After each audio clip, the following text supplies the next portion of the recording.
Welcome to Kibbe on Liberty. I'm live at Porcfest. There's wind, there's club parties going on near us. We have a live audience and we're talking to my dear friend Lyn Ulbricht. Her son Ross is free and we're gonna celebrate. Check it out.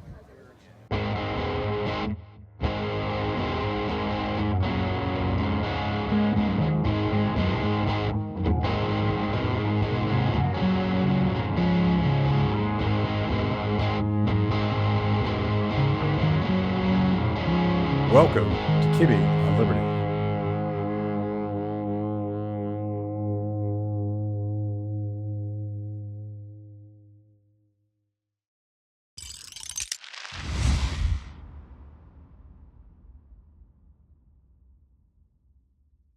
Lynn, hey. Hey.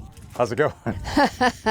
I feel like, I can't remember the last time we spoke, but it was like a year and a half, 2 years ago maybe on the show.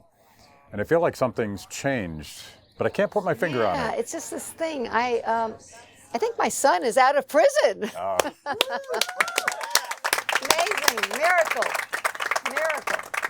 This is going to be an unanswerable question, but how does it, you spent 12 years. Close. 11 and a half. Yeah. Fighting for your son's freedom. Yeah. How does it feel now? Well, it was very surreal at first. It was almost hard to believe, honestly. I really didn't expect a full pardon. We didn't know what to expect, really. I did trust that Trump would do it because he pledged twice, and he told me personally he would. But it was still very surreal, you know, and at times it still is. Yeah. But it feels great. I honestly, and I think this is true of everyone who has a loved one in prison, I just had this, I was happy at times, I had fun, sure, and all of that, but I always had this sadness. It was always this sadness, you know, and then, you know, if I really thought about it, I was very sad. And, you know, my son, who I love so much, was just rotting away. I mean, he made the best of it, but still, he was confined in this cage, and I never knew, I just didn't know how it all, you know, work out. And I just knew that I had to do everything in my power to get him out of this situation, and I was willing to do it till I died, you know, and because I just couldn't. So I don't have that sadness anymore. And it was like a day or two after it happened, I was in just a parking lot, walking in the parking lot in Tucson, and I was just like, felt so happy, and I hadn't felt that happy in so long. It was like this sadness went away. You know, it's people who have loved ones in prison, they're doing time too. Yeah, and Ross talked about that, and I want to get into his Freedom Fest speech. Yeah. But I was reminiscing with you at Freedom Fest about the first time you hotboxed me. And you cornered me at the Renaissance weekend, and that must have been, I don't know, that would have been 10 years ago, maybe? 20, well, he just would have been arrested. Yeah. So 2013. Yeah. Mm-hmm. And you... One of many people trying to get your attention. Well, I know, like, yeah. I'm trying to remember how you did it, because, you know, back then everybody had an idea that they wanted to pitch to me or a project or something like that. But you were persuasive and persistent, and every time I would see you after that, you would follow up. Porcfest, which was, I'm like, oh, Matt's at Porcfest. Yeah. You know, and so that was a whole different environment too. So, once you saw me here, you knew I was gettable. I know. Because he's right. like, okay, he's one of those guys. Yes, that's right. Yeah. But like, you just kept going. And you, like you said, you had this darkness, this realization that you might not succeed, and it, you know, to most people it would seem like an impossible project. Oh, it did. Yeah, absolutely. But you're a machine. I think we're going to draft you to run for president or something. Yeah. Do what now? Draft you to run for president or something. I'd be a terrible government employee. I'd be bad, very bad. That's why we like you. So you've started a new organization, and I don't know, it didn't sound to me like you you discussed Ross's speech with him much before he gave it at Freedom Fest. No, he just said he was going to be focusing on the prison. Yeah. I didn't realize how emotional. If anybody hasn't heard, I really recommend it. It's very heartfelt. It's very authentic. He's breaking down a couple times and told some pretty horrific stuff. Yeah. Yeah, horror stories. Yeah. How many of you saw the speech that Ross gave at Freedom Fest? Just the guys that I took to Freedom Fest. I think it's pinned on his Twitter, and it's worth it. You have to watch it. Yeah, it's really good. You have to watch it. And that's really, it's so him, too. Yeah. And on my team, we were just marveling at the presence that he had on stage. Yeah. For someone that surely didn't have much experience at public speaking, Yeah. he strikes me as a very introverted guy, and it was just amazing. Amazing. Yeah, he leans introverted, but he likes people, but yeah. Yeah. He's, yeah. It was amazing. Even the Bitcoin one, too. I thought he did great, But I'm old enough to remember when there was a serious push by libertarians, Republicans, and Democrats, particularly like the Massey, Rand Paul, Mike Lee Republicans, the Liberty Republicans, working with progressive Democrats on prison reform, on criminal justice reform, on drug legalization, like the whole mantra of that. And that momentum went away at some point. But it sounds like you and Ross want to light that fire again. Yeah, because I met so many people in there who, Ross has an extreme sentence. Yes, double life plus 40 years, crazy. And I think it actually helped us get Trump's attention because he said that sentence, and so I think it actually helped, ironically. But I met so many people who, their sentence seemed so wrong. It was just so long. And people would write me about their kid or whatever, and I'd be like, geez, somebody has to do something about this. And then I'm thinking, well, I guess I do, And but I put it off for a couple of years because I just was too busy with Ross and everything. But now he's free, and I'm still thinking about those people because they're in there, and the sentences are they're unconstitutional. In our Constitution, our Bill of Rights, the 8th Amendment says no cruel or unusual punishment. And these sentences are cruel, and they're unusual if you go back before 1980 in the drug war, very unusual. And so by our traditions, they're extremely unusual. And there's a thing called the Sentencing Reform Act. It said a sentence should be sufficient, but no longer than necessary. And these sentences are way past necessary. And Ross talked about that in a speech. There's people in there. We need to be protected from those people. It's just, yes, maybe someday they'll reform, but right now they can't be let out. But he said most people in prison are fine to get out. They shouldn't be in there. Yeah, that the unconstitutional elements of Ross's sentence are ultimately what persuaded Thomas Massey to look at it seriously. Also, the 8th Amendment. Yeah, Thomas was. Yeah. I think that was his gateway to taking a look at the other elements of the case, and I think he said that publicly. He certainly told me. Yeah. Yeah, he did. He said it at Freedom Fest, actually. I got up and asked a question to him and Mike Lee and somebody, I can't remember, and he brought up the 8th Amendment, and then he actually asked me, because he was going to be talking to someone influential, he said, what point should I make? I said, make your point, the 8th Amendment. He goes, I'll do it. And so that's what he did. Awesome. So we kind of collaborated. But he was the one that saw it, yeah. Who was the first legislator to come out and say what they've done to Ross is wrong? Well, privately, I would say it was Rand, because he submitted Ross and 2 other people for clemency the first time around with Trump, and the 2 other people got it, and he didn't, and he actually questioned that, and he also called him and talked to him about it. He wrote him a memo saying the same deep state that's after you is after Ross. And that was final hours, and we were all just, please, but he didn't. And he later told me Bill Barr was fighting it. Yeah. And making it very hard for Trump to do. So. I have this theory that the neocons don't like crypto technology because they lose control. Yeah. It's kind of hard to print endless currency for endless wars and hoard all that power Yeah. if people are doing it for themselves. Yeah. But Thomas, as to your question, he was, Massey was more public, and he was wonderful. And Kennedy had him on her show several times, and, just, he was great. He really did. And he tells us, it's a funny story. So he was going to endorse Trump, and he decided towards the end, and Trump told him, Massey told me this later, he told him, in your endorsement, put that kid in who got like 100 years and libertarians put him in your endorsement. And he did. I said, thank you so much. He goes, no, he told me to do it. That's a very Trump-like, yeah. Right, so him. Super Trumpy. Yeah.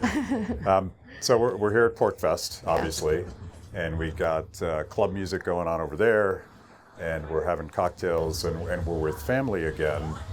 My impression, correct me if I'm wrong, but I feel like the Free Ross movement was kind of born here. Yeah, absolutely. I first started, I went to Austin where they were having South by Southwest and a Bitcoin conference piggybacking on that, and I was just going around putting up flyers, begging people to talk to me and crashing little seminars so I could talk to the speaker and stuff like that.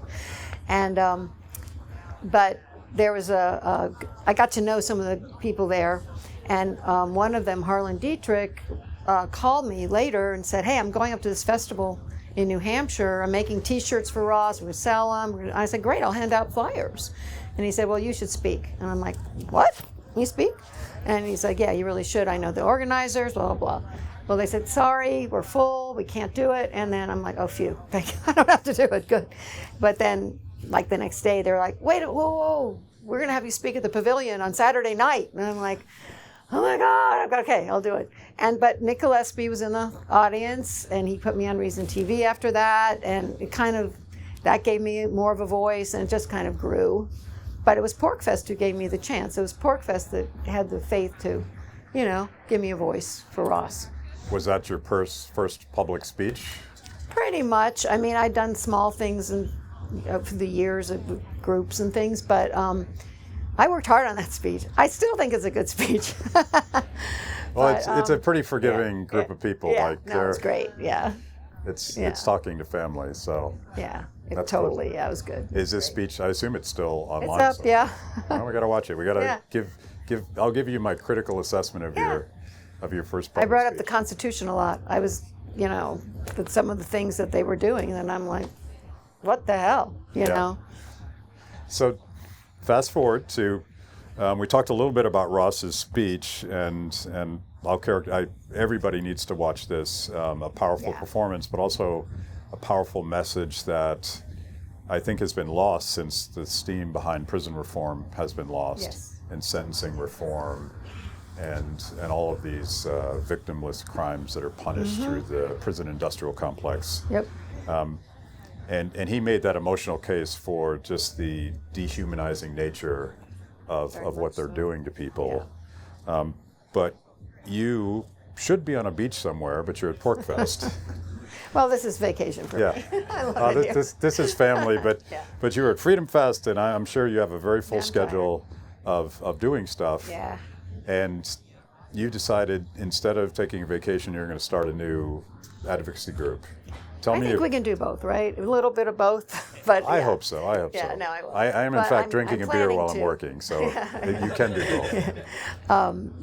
But well, again, I can't forget those people, and I had already thought about it, and I'm like, maybe I can use what I've gained with the Ross thing. I've gained connections, I've gained some notoriety, some experience, and I've certainly done more speeches than I had when I started, and it would be a waste. It would be kind of a waste to just, I'm done, follow my bliss, whatever that is, and I feel like if I can use it to help them, that would be very fulfilling for me. It would be great. It would be, I want to see some of them walk out of those cages somehow, make those sentences shorter.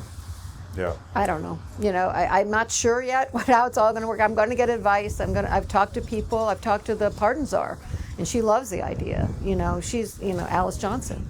And I've actually was connected to the pardon attorney, Ed Martin, a bit, and so just keep trying. Just what I did with Ross, keep trying to get people who can influence things, and also get the word out. So if you guys can help me, it's like, just, we have a Twitter, we have a website, just starting. We're just starting. I wanted to take advantage of the conferences, so it quickly got started. mothersagainstcruelsentencing.org.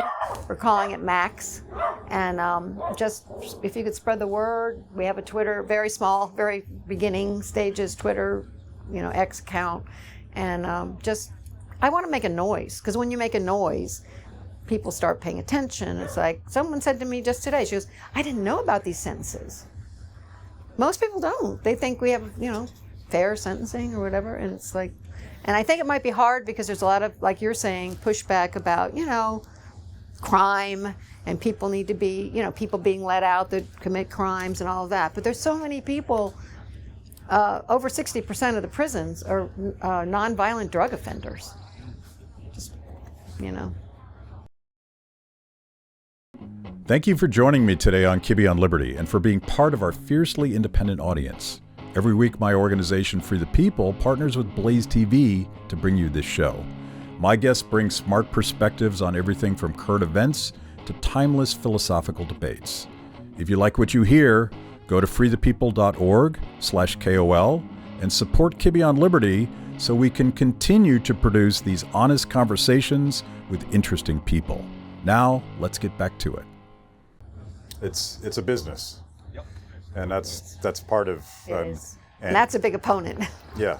No, there's a prison industrial complex that is both politicians and private businesses. A lot of lobbyists. Yeah, and they feed off of the system. And you may not know yet, but one strategy that you just mentioned, and we talked about it a little bit at Freedom Fest, is just working, coming up with a list and telling the stories of the most abusive, outrageous sentences, and pitching those to the administration. Yeah. Doing that research would be helpful. Yes. We wanted to have mothers and others making a 1-minute video about their case, about their kid or their husband or their wife or whatever. It's mainly men, but and just saying, and this is their sentence and what it's done to their families. Because I feel like stories are going to have much more impact than statistics. Yeah. And the statistics are terrible, but they're statistics, But when you hear somebody from the heart talking about how it's destroyed their family or their kids or their even communities, I think that's what we're going to do, too. Yeah. And that is your that was your strategy. You told Ross's story. Yeah. And people got to know him as a human. Yeah, exactly. You got to humanize it. Because people in prison now nobody thinks about them. It's like Ross said, they're the least among us. And how we treat the least among us says who we are.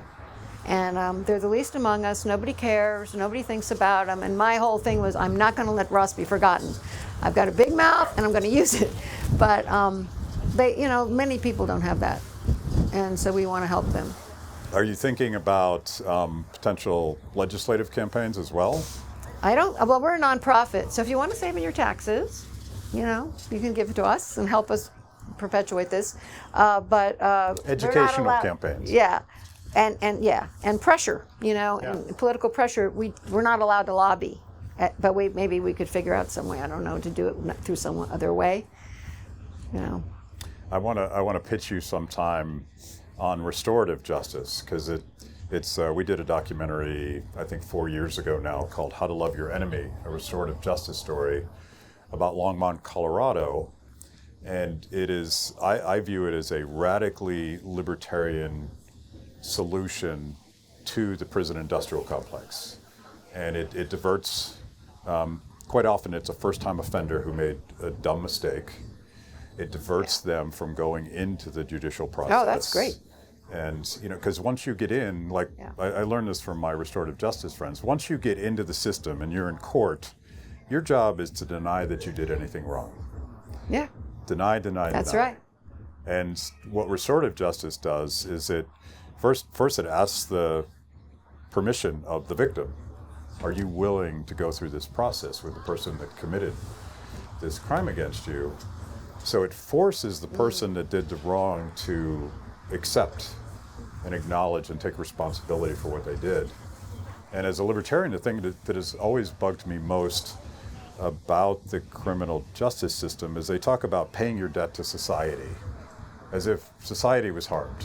I'm going to upset my restorative justice friends, but there's a word they use for the person that did the wrong and the victim that are different words, but it's still that. Like, if there's a point to enforcing the laws, it's to make the victim whole.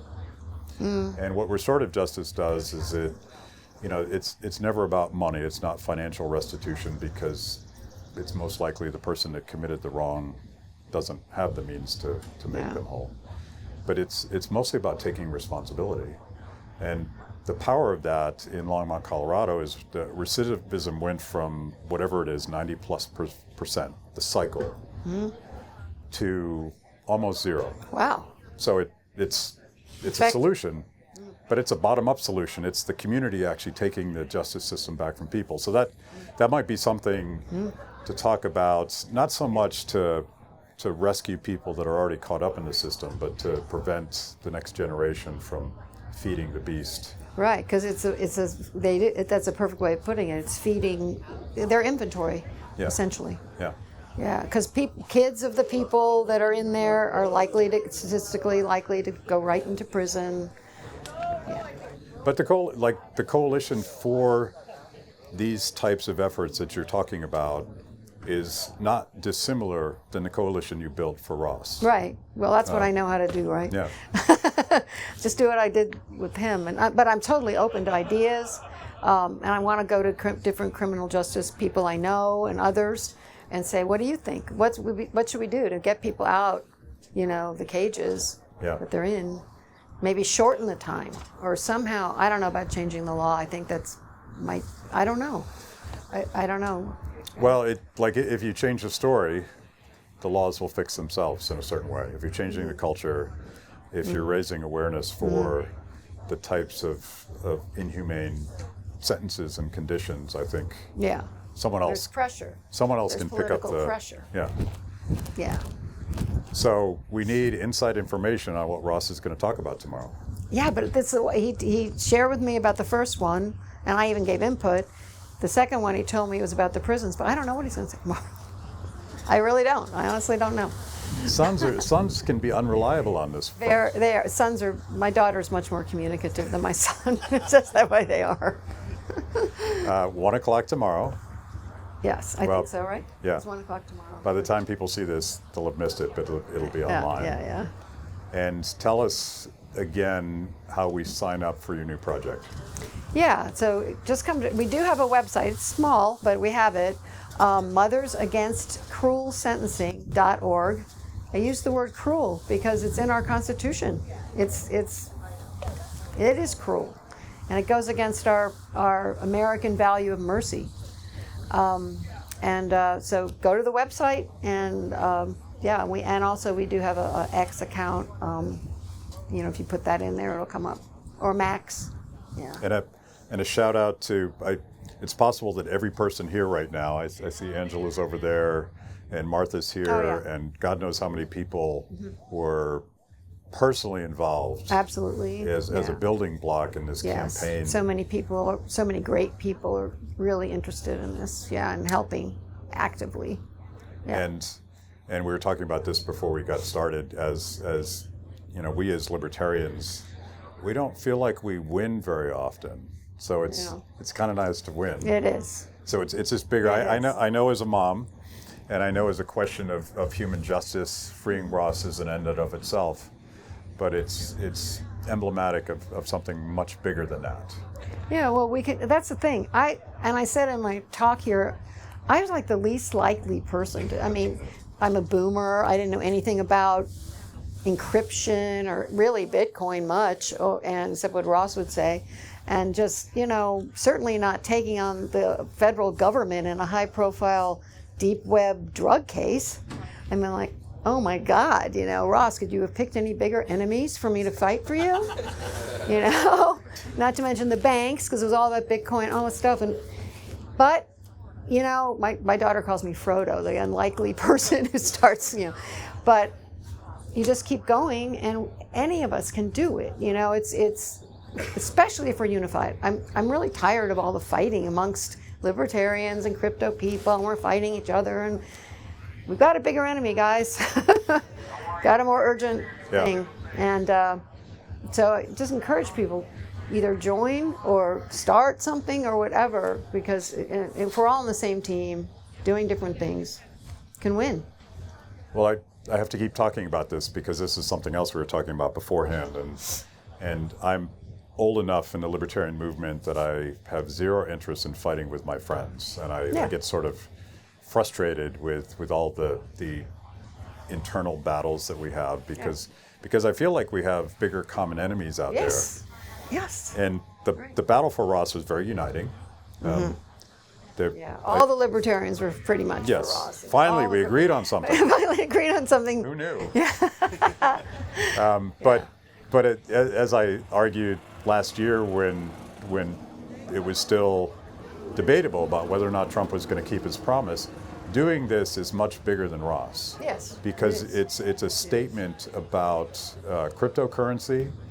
It's a statement about privacy and whether or not we're going to allow the government to take all of those freedoms away from us. So I think it's a big deal, and maybe we as libertarians could learn something about what happens when we work together. Exactly. I mean, and just to say, that judge, when she sentenced him, referenced his philosophy.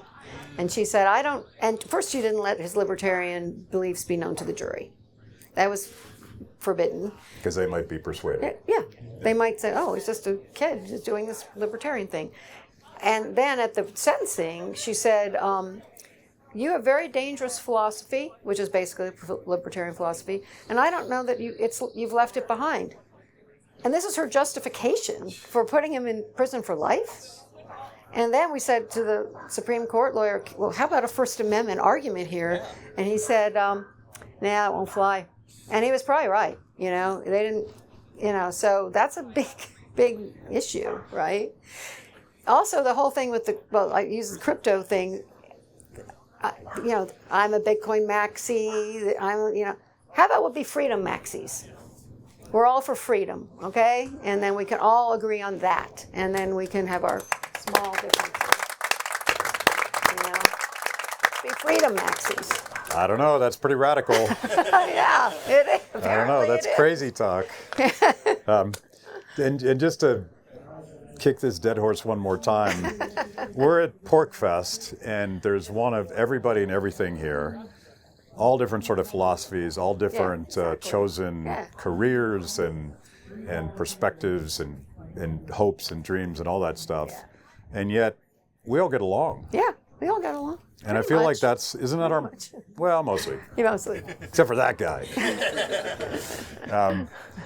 But the whole point of freedom is that we believe in voluntary cooperation and people coming together and doing stuff and creating beautiful things, and that should inform our strategy, maybe. Exactly. Yeah.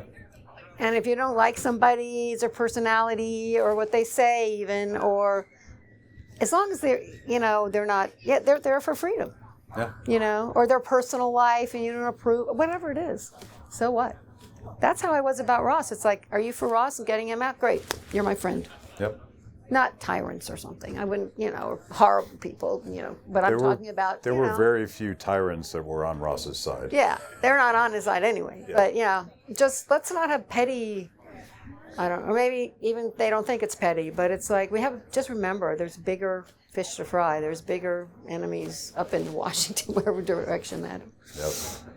Yep. All over the world. We just were talking to a Turkish woman, and she's dealing with all kinds of persecution in Turkey. Yep. The fight is everywhere. Yeah. So, she was here. So. Give it up for Lynn, guys. Thank you, guys. Thank you so much for all your support. So grateful. Thank you, Matt. Thank you. Yeah. Thanks for watching. If you liked the conversation, make sure to like the video, subscribe, and also ring the bell for notifications. And if you want to know more about Free the People, go to freethepeople.org.